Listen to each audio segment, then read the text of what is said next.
Hi, this is Alexandra Mason from Mason Design Build. Today we are going to be working on Simplicity Pattern 9188, and it is for mask. There are tons of masks out there for free, and I've tried many of them, but none of them fit correctly, so I went ahead and got this pattern. It's a great pattern. It's got three different types of mask and also different sizes. Today I'm going to be doing view B as in boy, and I'm using size B, which is medium. That usually fits a teenager like my daughter or myself. Usually small would be for toddlers or smaller children, and their larger size is perfect for men.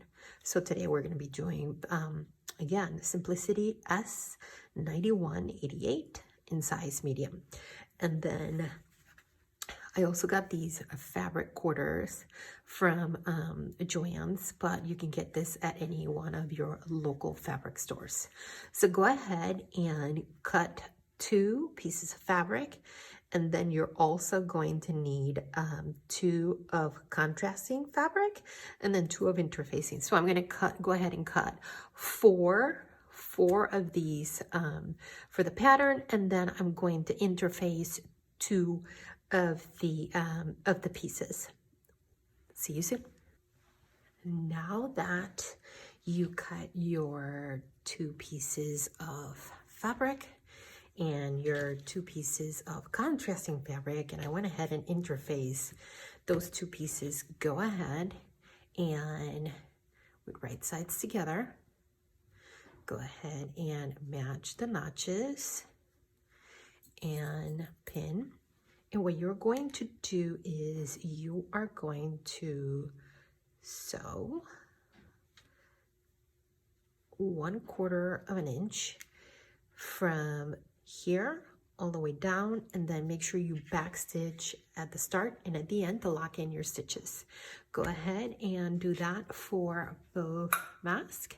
Again, go ahead and put your notches, and then in your sewing machine, go ahead and sew 1/4 inch from the edge. Usually we do in most patterns, most industrial patterns, we do 5/8 of an inch seam allowance, but for this mask, this pattern calls for 1/4 inch seam allowance. So go ahead and do that now.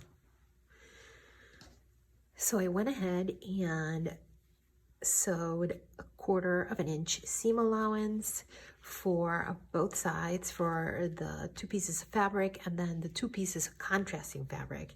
And again, keep in mind that the pattern calls for a cutting line for contrasting fabric. So go ahead and make sure that the contrasting fabric is just slightly smaller, as you can see, slightly smaller than the piece that will be facing out. So go ahead and make sure you do that. And then go ahead and clip your curves. And then go ahead for both your contrasting fabric and for your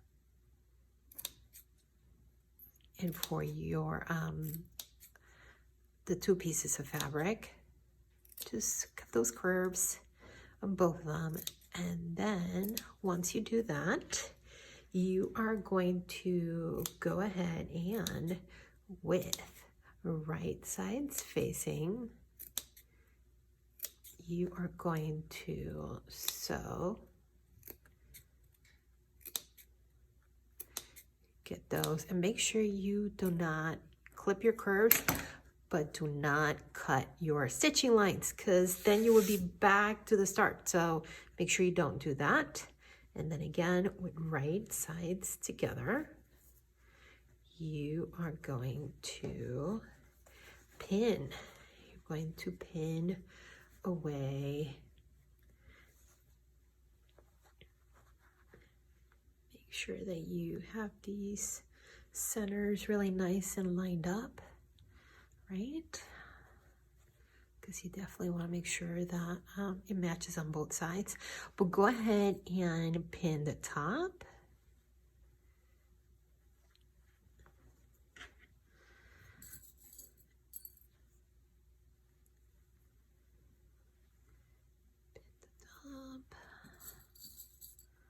Pin, pin, pin.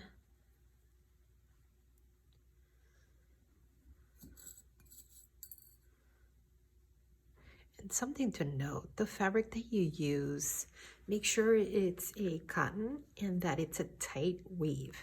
So I know that perhaps you may be looking at something else like linen. Linen is not a good item. This has to be cotton, and make sure it's a tight weave because we want to make sure that we can still breathe, but also try to catch what any bad germs are in the air. And of course, once your mask is done, make sure that you wash it. And again, match your bottom, get your pins.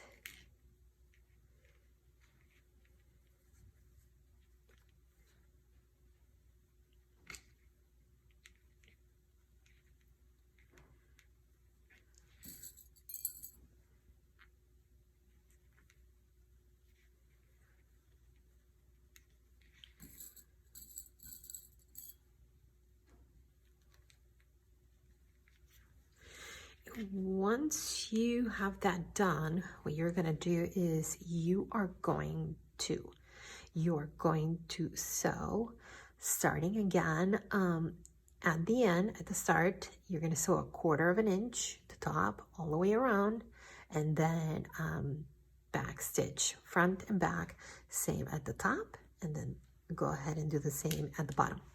Do that now. So you can see I went ahead and sewed the top and the bottom, 1/4 inch seam, and then now the pattern asks us to go ahead and turn this inside out. And I'm going to give it a good press just because it's just good to press your lovely makes, and it just helps. So go ahead and turn your pattern inside out. If you have a iron, definitely go ahead and press it right now. And I'm also going to go ahead and serge this end. You don't need to do that because it's cotton, but I'm going to go ahead and do that just because I just want a cleaner look. And we are gonna come back. So go ahead and press your pattern, and then we are going to finish it. I'll be back. So I went ahead and turned over my mask and serge my ends. You don't need to do that, but I usually like to. I would have to say that if you don't have a serger or an overlocker, go ahead and do that zigzag stitch, and then the pattern asks for you to turn over 1/4 inch and then flip it over, and then go ahead and sew on this little, right where I'm putting this pin. Go ahead and sew on both sides. Turn it and pin on both sides. And the beauty of this mask is that we put the same type of fabric on both sides, but you'll be able to wear it whichever way.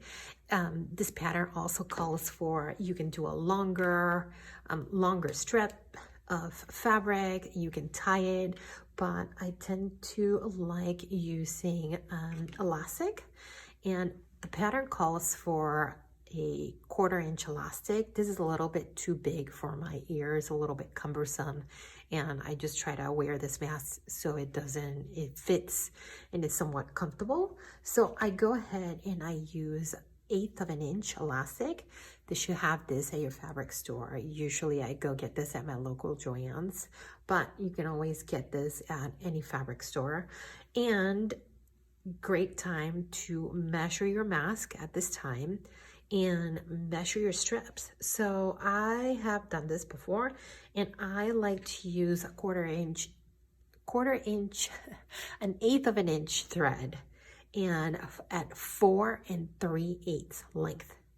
So I'm gonna go sew these ends, and then I'm going to come back and show you how we do it. The next step, it is to get your 1/8 of an inch elastic through those little holders that you created with your stitches.